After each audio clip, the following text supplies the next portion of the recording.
Welcome back to Talking Pop Culture, and we have another top five, and we're going to go the dynamic duos. How are we, Mark? Going good? We're all right. We're all right. We're going all There right, you all go. right. So, the dynamic duos. This one was a bit of a tough one because there's so many good ones. Yeah. Could have just done a whole Batman and Robin top five, but anyway, we'll go. Oh, I'll go. I'll switch it up this time. I'll go first. My number five is the Joker and Punchline. Oh, We yeah. just did their top five female characters, and I told you Punchline was my favorite character, but I know their relationship was pretty short lived, their team up, but Mm. I loved it. I enjoyed it. I think it was awesome. Like I said, I think they work.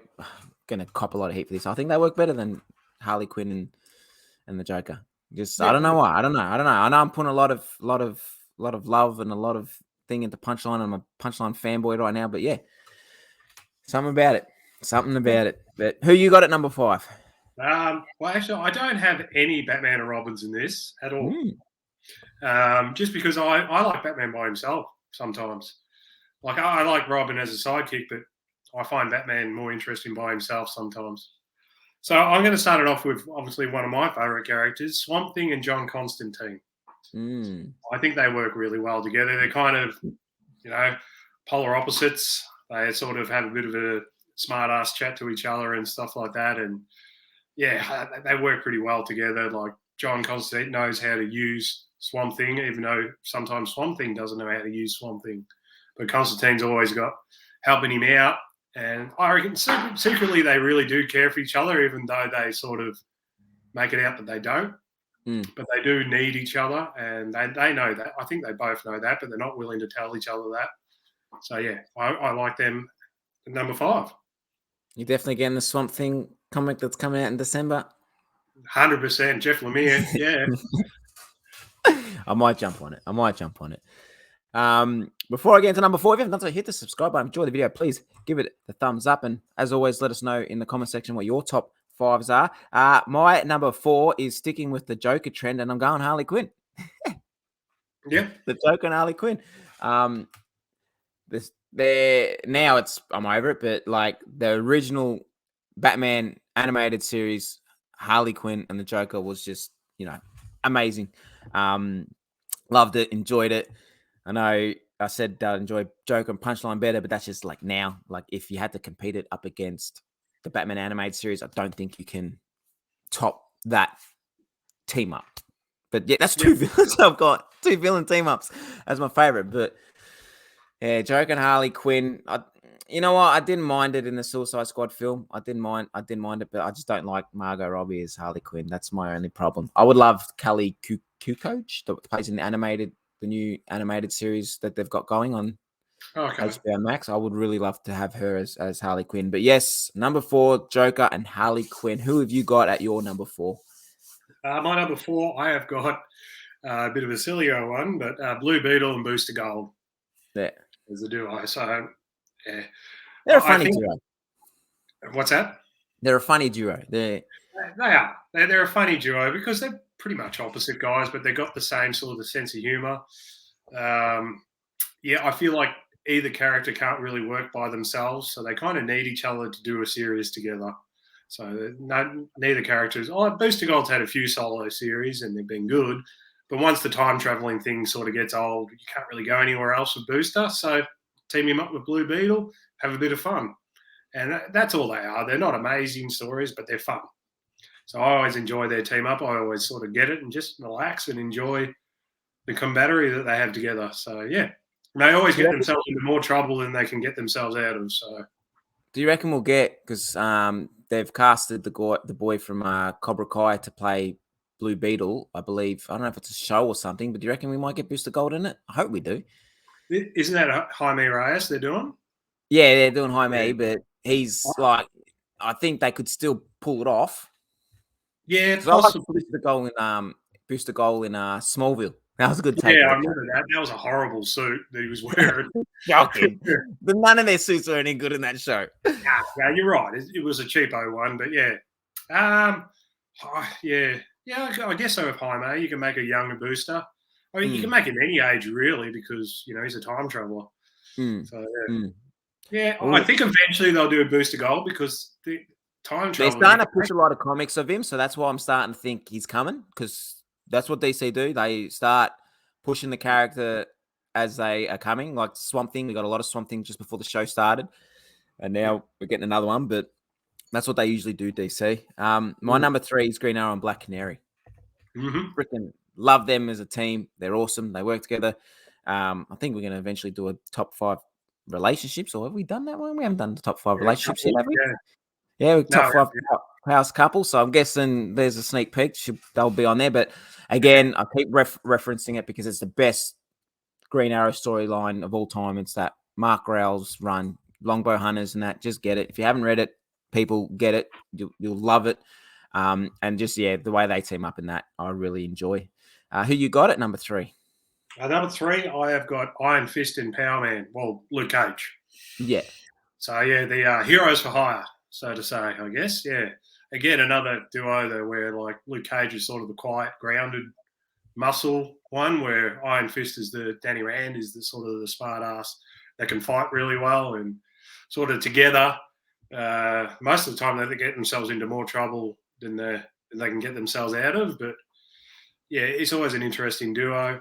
I didn't think they had as much chemistry in the TV show together when they did Defenders, but the Iron Fist Power Man series, I wasn't great, but I still enjoyed them two together.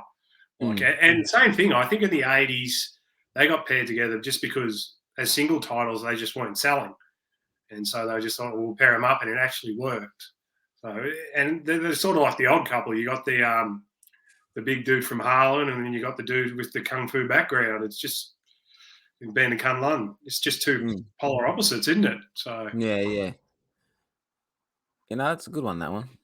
I just didn't. I wish that show had Defenders and all that had been a bit better. I think Netflix kind of dropped the ball after Daredevil, which leads me to my number 2, which is Spider-Man and Daredevil. Like, I finally have a Marvel in my top 5. But man, I love their team up. Love the way they work. They're two different characters, and I honestly think that the Tom Holland and I forget his name that played Daredevil from Netflix, I reckon that would be Charlie. I reckon they will be good. They'll have a chemistry on the screen.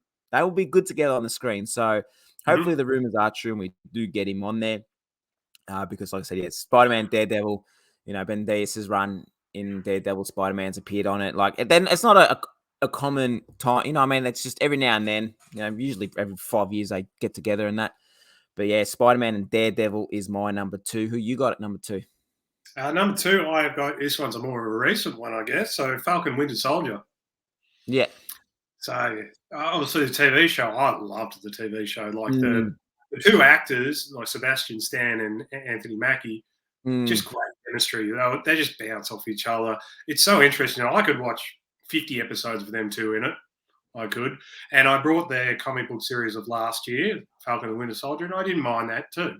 I do feel like it's got a bit more to bring than, say, a Captain America and Falcon story these days, because, one's a trained killer and the other one's like a heroic, don't hurt nobody, but just jail them sort of guy. So again, it's another good dynamic. And they do bounce off each other well. They've got the snide remarks to each other, and I really enjoyed it. So as I said, just recent, but yeah, I hope to see more of them in the future. I feel like if they're going to bring Anthony Mackie, his solo Captain America movie, it just wouldn't be the same without Sebastian Stan in it, even if it's a small part. But yeah. No, he'll be in it. He'll make an appearance in it. Me too. That's what I think. I think you got to, because they just work so well together. Yeah, no, he will. My number 1, before we get on that, though, I think Hawkeye's going to be the best Marvel show when that comes, because that looks freaking amazing. I can't wait for that. But my number 1 is Batman and Robin. But the question is, which Robin? And it is Damian. I love Damian Robin, man. He's my favorite Robin. Like, I know a lot of people like Batman and Dick Grayson Robin. Tim Drake. Didn't really read much when Tim Drake, like I did steer off comics for a while, and Tim Drake was the sidekick around that time and didn't really enjoy him. Jason Todd, again, enjoyed him more after he became Red Hood, but Damian, like father, like son, I guess, kind of thing. He's just, it's a good duo. It's a good team up. Love it. The Robin series apparently is really killing it. I might end up buying that in a hardcover if it comes out. Because I'm spewing now that I didn't get on it because I'm hearing a lot of good things about it. So Batman and Robin, Damien, who you've got as your favorite duo? I think just to go back to what you said, the same sort of thing. Like we like Dick Grayson probably more and Jason Todd, but the Robin part is where we like probably. I'm the same. I like Damien best as Robin. Because Dick Grayson and Jason Todd and even Tim Drake to an extent went on to better characters where Damien stuck really good as Robin. So, but you can't, like, that's the thing. I can't see him becoming anyone else other than Robin. You know what I mean? Same. Like, no disrespect to him, but I just don't see him becoming his own character unless he'll be just called Robin for the rest of his life, even if he starts off a solo kind of career. Yeah, it'll feel weird because he's sort of born into the role, isn't he? Because he is. My number one is a bit of a different one, but I'm going the hard traveling heroes, Green Lantern and Green Arrow. Yeah. So I enjoyed that story. I didn't read all of that series, but it's a massive series, the Hard Traveling Heroes. But I read most of it. I really enjoy it. There's been a few. I'm not a massive Green Lantern fan, but stories that I have been in, whenever like Oliver Queen comes in, Green Arrow, I really like the chemistry that they have together. Like, again, they really bounce off each other. Both cool characters, even though I'm not a massive Green Lantern fan, but I like the fact that Oliver keeps him more grounded on the ground. So the thing that confuses me about Green Lantern is the space stuff. So if he's going to team up with Oliver Queen, he's on the ground, so it's more street. And that's where I like my Hal Jordan, when he's on the ground, not up in space. So, And I'm saying with you, I've tried to read Green Lantern. I've tried, but I can't unless it's like in where is he from? What's his town called? Emerald City? No, it's not Emerald City. I can't remember what city he's from, but what city is he from? Hal Jordan. It's close to Star City or Central City. Coast City or something. I don't know. I can't remember off the top of my head. But I don't like I just don't like the space thing. It's like when Superman and Justice League, when they go out to space. It doesn't. I know a lot of people like the sci-fi space thing, but I just prefer it to be defending Earth. Like I know he defends plenty other planets, but just I've tried with Green Lantern. He's the only one that I just can never stick to buying. 100%. So that's why I like when him and Green Arrow team up. So they're grounded. They're on the ground. Oliver Queen's not going to space.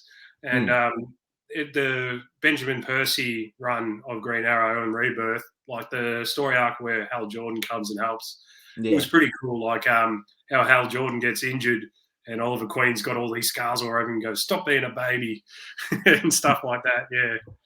I've got all the Green Arrow runs. Love me Green Arrow. Well, there you have it. There's our top 5 favorite team-ups, duos, dynamic duos, whatever you want to call them. Let us know in the comment section below what your favorite team-ups are. But as always, thanks for watching, guys. We appreciate it. If you haven't done so, hit the subscribe button. If you enjoyed the video, give it the thumbs up. And we'll be back soon with another top